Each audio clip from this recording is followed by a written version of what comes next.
자, 안녕하세요. 여러분들. 자, 수고가 많습니다. 자, 임상심리학 6강에 이어서 7강 강의를 시작하도록 하겠습니다. 자, 6강에서는 우리 인본주의 학파, 매슬로우, 그 다음에 욕구 피라미드, 동기 피라미드라고도 하죠. 그 부분에 대해서 학습했고, 자, 오늘 시간은 심리학의 분야에 대해서 알아보는 시간을 갖도록 하겠습니다. 자, 심리학의 분야에는 지금 보시는 바와 같이 굉장히 많죠. 발달 심리, 사회 심리, 성격 심리, 인지 심리, 생리 심리, 임상, 상담, 학교, 교육 심리, 산업 및 조직 심리, 광고 심리, 환경 심리, 건강 심리. 예, 상당히 많습니다. 자, 그래서 전체적으로 지금 한 10개가 넘는 것 같은데, 이러한 심리 학파의 특성들을 하나하나 좀 알아보는 시간을 갖도록 하겠습니다. 발달 심리학은 디벨로프멘탈 사이콜로지라고 해서 이게 그림 하나하나에 제가 조금 알아보기 쉽게 무엇을 연구하는 건지 대충 한눈에 알아볼 수 있도록 제가 좀 표현을 해봤어요. 자, 이렇게 보시면은 인간이 이렇게 생애 주기에 따라서 발달해 가는 과정에서 그런 나타나는 심리학적인 특징을 연구하는 분야겠죠. 자, 뒤에서 얘기하고요. 자, 사회 심리, 자, 그 다음에 성격 심리, 인지 심리, 그 다음에 생리 심리, 피지올로지컬이죠. 원어를 읽어보면 피지올로지컬 사이콜로지, 그 다음에 클리니컬 사이콜로지, 임상 심리. 자, 그 다음에 또 상담 심리가 있어요. 상담 심리, 상담. 자, 그 다음에 학교 심리, 그 다음에 교육 심리, 그 다음에 산업 및 조직 심리, 이 부분. 자, 그 다음에 광고 심리, AD가 광고의 약자죠, 영어. 그 다음에 환경 심리, 환경. 그 다음에 건강 심리. 이렇게 살펴보도록 하겠습니다. 자, 먼저 심리학 분야 첫 번째 발달 심리학을 보게 되면, 자, 생애 발달 시기에 따른 신체 심리학적인 변화 과정을 연구하는 것이다. 자, 그래서 이거 뒤에서도 나오는데 어쨌든 각각 영유아기, 그 다음에 아동기 때, 청소년기 때, 그 다음에 청년기, 그 다음에 중년기, 노년기, 이렇게. 요즘 노년 바뀌었죠? 60세 이상이 아니라 65세로 바뀌었죠. 바뀐 지 좀 됐어요. 여기 60세라고 돼 있는데 60세가 아니고 65세라고 이제 바꿔야 됩니다. 세상이 이렇게 바뀌었어요. 지금 60대한테 이제 할머니, 할아버지 부르면 여러분들 엄청 째려볼 거예요. 그래서 세상이 많이 바뀌었다. 그래서 이런 나이 기준도 지금 변화되고 있다라고 볼 수가 있겠습니다. 각각 여러분들 생각해 보시면 여러분들은 지금 아마 청년기에 지금 접어들어 있겠지만 대부분, 근데 생각해 보시면 여러분 살아오던 시절에 각각 그 시기별의 심리 특성이 좀 있다라는 것이죠. 예를 들자면 청소년기에는 좀 반항적이고, 그 다음에 굉장히 에너지가 넘치다 보니까 여기저기서 문제도 일으키기도 하고 이렇게 또 그 다음에 청년기 때는 또 이렇게 대학교 공부하고 또 취업을 위해서 고민하고 각 시기별로 또 30대에서 40대 이때는 결혼하려고 여러 가지 준비하고 고민하고 각 시기별에 맞는 여러 가지 고민들이 있잖아요. 자, 그런 것들과 사회, 신체, 심리학적 그런 변화를 연구하는 것이 바로 발달 심리학이다. 자, 그 다음에 사회 심리학이 있어요. 사회적 상호 관계에서 자아 심리, 집단 내에서의 자아 심리 특성을 연구하는 거. 이게 바로 사회 심리학이다. 소셜 사이콜로지라고 한다. 자, 그래서 보게 되면 이렇게 집단으로 하나 됐을 때와 혼자 있을 때 심리가 틀리다라는 거예요. 그래서 왜 틀린지, 그러면 어떻게 틀리는지 이제 그런 것들을 연구하는 거죠. 예를 들자면 나는 생각이 틀린데 다 이쪽으로 왼쪽으로 지금 가고 있잖아요. 자, 그러면은 내가 맞는다라고는 믿고 있지만 기분은 어때요? 기분은 좀 이상하죠. 좋지 않겠죠. 뭔가가 내가 옳다라고 신념하에 움직이는 그런 방향성이 있지만 나 빼고 아니면은 뭐 대다수가 이렇게 다른 쪽으로 움직인다 하면은 나는 심리적인 갈등이 오고 불안해할 거예요. 자, 거꾸로 그 집단 속에 내가 소속돼 있다라고 할 때는 어때요?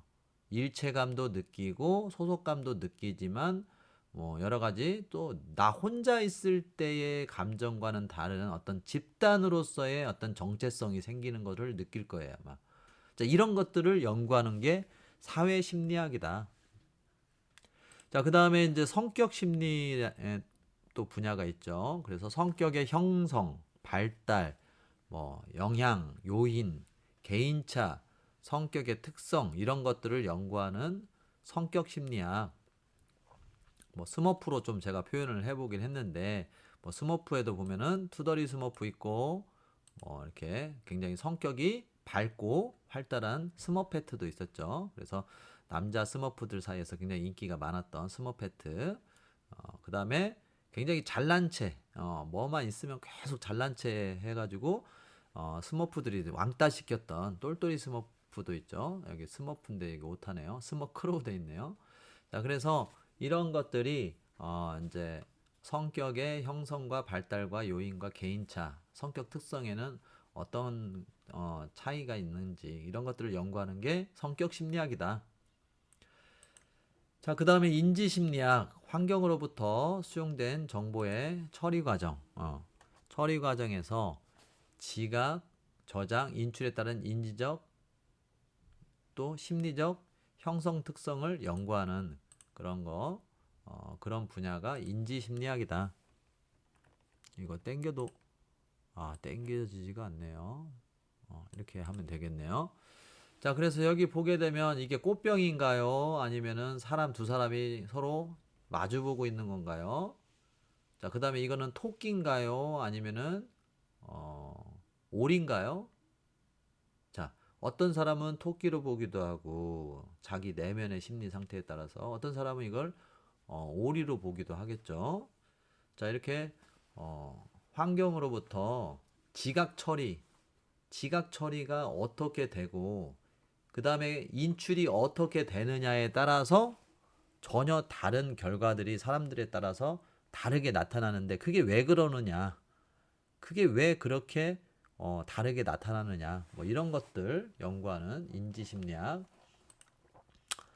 또 그런 인지가 처리되는 그런 과정에서의 심리작용에 영향을 주는 그런 기전, 메커니즘을 연구하는 거. 이게 바로 인지심리학이다. 자, 그 다음에 이제 생리심리학, 인체 내 각 계통 및 계통 특성 및 그 계통의 기능 변화에 따른 신체적, 심리적 행동 특징 이런 것들을 연구하는 게 생리심리다. 이런 거죠. 예를 들자면 뭐 이렇게 뭐 신경계의 기능이 뭐 이렇게 뭐 너무나 예민하고 잘 발달된 사람은 또 예민하거나 뭐 마르고 또 신경질적이고 이렇게 사회적으로 조금 약간 좀 독특한 성격 때문에 뭐 그런 반사회적인 뭐 그런 거 특성. 그 다음에 이제 뭐 심혈관계 기능이 이렇게 어떻게 변화됐을 때는 뭐 예를 들자면 뭐 다혈질이 되는지 아니면 성격이 급한지 뭐 심혈관계에 뭐 이렇게 기능에 이상이 뭐 이렇게 올 수 있잖아요. 다혈질인 사람들도 이렇게 뭐 뇌졸중이 잘 온다든지 뭐 이런 연관관계가 있잖아요. 그 다음에 소화기계. 소화기계가 잘 발달되어 있는 사람은 뭐 느긋하다, 유연하다, 성격이 좀 이렇게 좀 어떻게 표현을 해야 되나요? 뭐 그런 내용이 있어요. 그 다음에 이제 호르몬계의 기능이 뭐 좋은 건 상관없는데 기능이 떨어져 있다. 내분비계. 뭐 이랬을 때는 또 성격 특성이 어떻게 변화되는가. 뭐 이런 것들. 이렇게 각각 여러 가지 이런 그 신체의 시스템별로 그것이 성능이라고 하면 좀 이상하네요. 기능이 좋냐, 나쁘냐. 에 따라서 거기서 변화되는 그런 신체 기능에 따라서의 심리적 영향성 이런 것들을 연구하는 거 그게 생리심리학이다. 그 다음에 이제 임상심리학 이런 것들은 여기서 임상이라는 것 자체가 우리가 의료 환경을 말하는 거죠. 의료 환경에서의 심리학을 말하는 거니까 환자를 대상으로 한 그런 이상 행동의 진단, 원인, 치료 이런 것들에 관심을 두고 연구를 하는 거죠. 그래서 의사분이 여기 지금 상담하고 있는 거는 이렇게 뭐 이건 이해가 가는데 여기는 왜 지금 이렇게 이거는 뭐 범인인 것 같은데 죄수를 이렇게 상담하는 것 같은데 죄수도 보면은 정상 적인데 범죄를 저지른 사람도 있지만 이렇게 정신병이 있어서 이렇게 무슨 뭐 범죄를 저질러서 이렇게 상담받고 그 사람의 여러 가지 심리, 정신에 대해서 이렇게 조사를 받는 경우도 있잖아요. 그런 것도 임상심리학의 분야에 들어갈 수 있는 거예요. 자, 그 다음에 이제 상담심리가 있죠. 상담심리. 일반적인 상담하고 그 상담에 따른 심리치료, 이론과 방법, 아주 일반적인 그러한 내용에 대해서 연구하는 그러한 분야입니다. 자, 그 다음에는 학교 심리가 있죠. 여러분들 학교에서도 상담 받아본 적 있죠. 그래서 초중고, 뭐 초중고뿐만 아니라 뭐 대학교에서도 뭐 이렇게 상담을 하는데 이런 그 학교에서 학생들의 학업이라든지 진로, 이성 문제, 그 다음에 학교 다닐 때 교우 관계, 정서 이런 거에 대해서 얼마큼 뭐 적응하고 있냐, 뭐 문제점이 있냐 없냐, 이 문제점이 왜 발생됐냐, 뭐 이런 것들을 연구해서 심리학적 이론 토대를 만드는 분야. 이게 이제 학교 심리학이고. 자, 그 다음에 교육 심리. 자, 교육 심리는 교육의 효율을 높이기 위한 학습자의 발달 요소 또는 학습자 발달 요소뿐만 아니라 학습을 받는 피학습자, 즉 학생들이죠. 피학습자, 학생들의 개인차나 또 교육 방식, 생활 지도, 교육 환경 등에 대해서 연구를 하는 거죠. 예를 들자면 저도 여러분들 학교 강의로만 끝날 수 있는데 제가 이런 것들 다 강의 영상을 다시 또 제작하고 편집하고 해가지고 여러분들한테 다시 제공을 해주잖아요. 이것은 제가 이거 한다고 돈 10원도 뭐 어디서 받는 게 없습니다. 그렇지만 여러분의 즉 피학습자의 교육 학습 효율을 능률을 올리기 위해서 제가 해주는 거예요. 자, 그래서 이런 것들을 이렇게 연구하는 그런 분야, 연구하는 학자들 그런 것들이 이제 교육 심리학이겠죠. 교육의 효과를 더 높이기 위해서 가르치는 사람이나 가르침을 받는 사람의 어떤 심리에 영향을 줄 수 있는 효율을 높이기 위한 그런 요소가 뭐가 있는지 연구한다 이 말이에요. 자, 그 다음에 이제 산업 및 조직 심리학이 있습니다. 산업 및 조직 심리학은 예를 들면 산업 현장 그리고 그 조직은 대부분 직장에 있죠. 직장. 그래서 산업 현장이나 직장 내에서 어떻게 그러한 어떤 근로 능률을 향상시키는 거, 근로 욕구를 향상시키고 그 다음에 그 작업에 따른 그 생산성을 향상시키기 위한 그러한 요건을 갖추기 위해서는 요건을 높이기 위해서는 어떤 인간의 심리를 자극해야 되느냐, 인간의 심리를 어떻게 움직일 수 있도록 주변 환경을 바꿔야 되느냐, 이런 것들을 연구하는 거죠. 그래서 이제 뭐 구글이나 애플 이게 지금 그 사내 근무 환경 모습인데 어때요, 여러분들? 이런 데서 근무하고 싶은가요? 뭐 수업 시간에는 제가 보여줬듯이 이 안에 보면은 뭐 게임도 하고 싶을 때는 아무 게임이나 해도 되고 뭐 카페 같은 데가 있어서 커피는 뭐 연중 365일 24시간 무료고 아무 때나 얼마큼 먹어도 무료고 뭐 밥 같은 거 먹는 레스토랑 환경도 하나만 있는 게 아니라 레스토랑도 여러 가지 형태로 산에 그 사옥 안에 여기저기에 막 많이 있죠. 굉장히 밖에서 먹는 레스토랑보다 더 깔끔하고 더 좋은 환경. 그리고 이 사람들이 지금 노는 게 이게 쉬는 시간이 아니에요. 지금 일하는 사람도 있잖아요. 그래서 일하다가 내가 좀 쉬고 싶으면 언제든지 쉴 수 있게끔 이렇게 돼 있어요. 자기가 해야 될 일만 해내면 상관없는 거예요. 그래서 이런 것들이 산업 및 조직 심리학의 연구 결과로 나온 산물들이다. 그렇게 보시면 되겠고.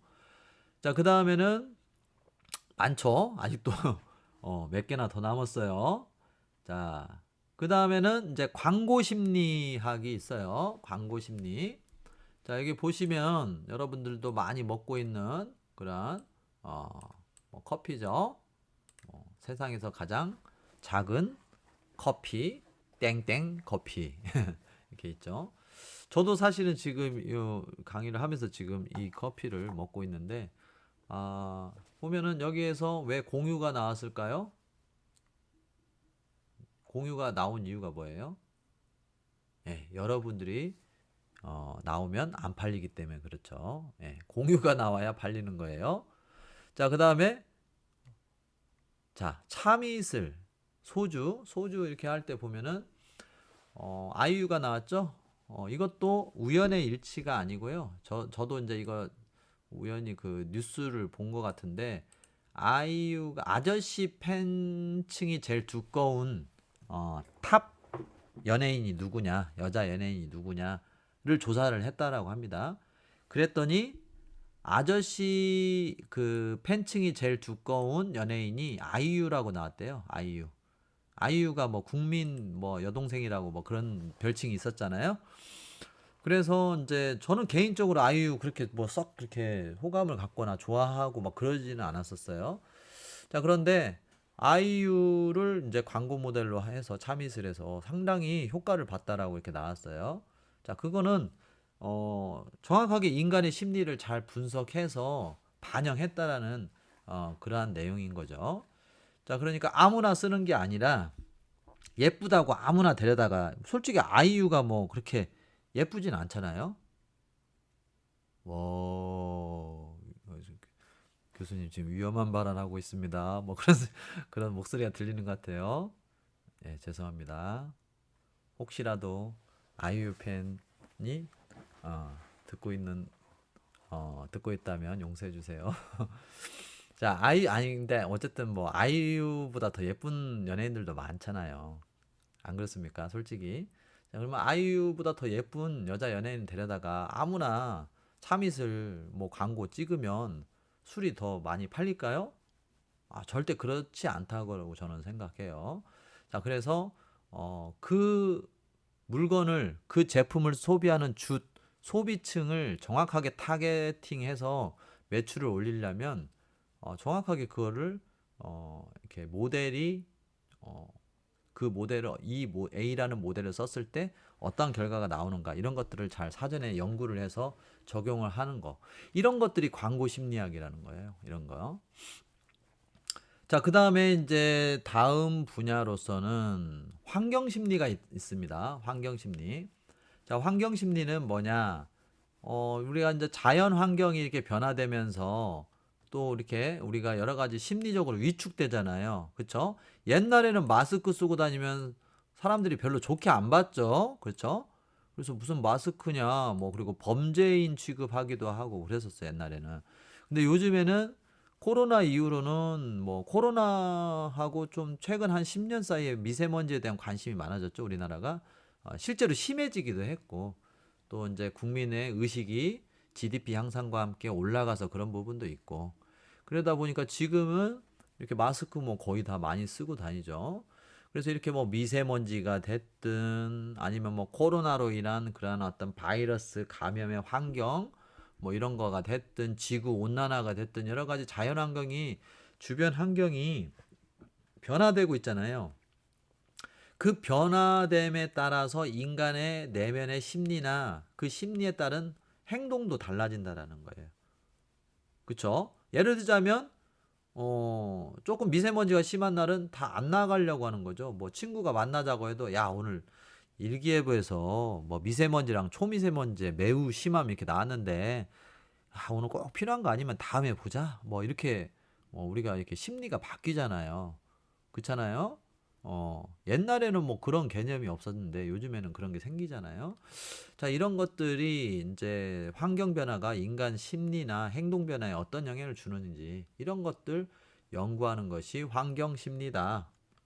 자, 그다음에 건강 심리라는 게 있어요. 건강 심리. 자, 건강과 질병에 영향을 미치는 뭐 생리적 요인, 심리적 요인, 사회적 요인 뭐 이런 것들 그런 것들을 연구하는 거죠. 근데 뭐 이런 거 연구해서 가장 많이 제일로 많이 등장하는 그러한 요소가 있죠. 뭐 스트레스죠. 스트레스.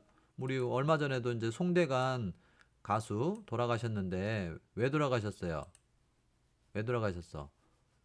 무리했죠. 무리도 했지만 어때요? 그 빚이 막 뭐 300억이라고 했던가요? 뭐 400억이라고 했던가 뭐. 그 빚도 상당히 많았죠. 그러니까 그런 심리적인 부담, 그 버든이 있으니까 일을 열심히 해서 갚는다고는 하지만 계속 마음에 스트레스가 부담이 있을 거 아니에요. 그 부담이 짐이 되는 거죠. 짐이 되면서 즐겁게 일을 해야 되는데 이건 어떻게 보면 개인 회생 절차를 밟았잖아요. 송대관이. 그러니까 그 빚을 갚기 위해서 빚을 좀 탕감해주고 법원이 회생 절차에 따라서 제시하는 그러한 어떤 룰에 따라서 매달 부채를 상환해 가는 거죠. 그러다 보니까 일을 하는데 즐겁겠습니까? 뭐 어쩔 수 없이 하는 거지. 그래서 그 보면은 차에서 먹고 자고 차에서 분장하고 막 그런 게 나오더만요. 뭐 유튜브, TV 보니까 다큐멘터리 같이 뭐 해서 나오더라고요. 그거 보니까 뭐 다 다큐멘터리는 아니고 어쨌든 뭐 그런 프로그램이 나오는 걸 제가 봤어요. 그래서 이제 뭐 차에서 먹고 자고 지방 공연 돌면서 혼자서 차 운전해 가면서 막 이렇게 하는데 뭐 하루에 잠자는 시간도 부족하게 이렇게 밤무대도 뛰고 지방 지자체 공연 뭐 축제 같은 데도 가서 이렇게 하고 하는데 거의 80이에요. 내가 알기로 이 송대관이 저희 아버지랑 동갑이거든요. 어 근데 이 거의 80인데 송대관이 어 그렇게 무리하게 다니다 보니까 이제 죽는 거죠. 자, 그래서 건강과 질병에 미치는 영향, 뭐 생리적, 심리적, 사회적 요인, 뭐 이렇게 직장에서 이렇게 직장 상사한테 혼난다든지 뭐 이런 거. 또 좋게 보면은 또 이렇게 규칙적으로 살면은 또 반대로 이렇게 건강한 삶을 누릴 수 있다든지 뭐 소식을 하면 뭐 담배를 끊게 되면은 뭐 이런 거. 뭐 이런 여러 가지 요인들이 건강에 영향을 주는데 그런 것들을 함으로써 또는 거꾸로 안 함으로써 우리가 어떻게 건강을 챙길 수가 있는지 뭐 이런 것들 관련해서 거기에서 심리적으로 어떠한 영향이 있을 수 있는지 이런 요소들을 연구하는 거 이게 바로 건강 심리학이다 라고 볼 수가 있겠습니다. 자, 그래서 오늘은 심리학의 분야에 대해서 또 알아봤고요. 12개인가요? 그 정도 되는 것 같은데 그런 여러 분야에서의 심리 연구의 특성이 어떻게 되는지 이런 것들을 알아봤습니다. 자, 수고 많이 하셨고 다음 8강 강의에서 여러분 만나 뵙도록 하겠습니다. 수고 많이 하셨고 감사드립니다.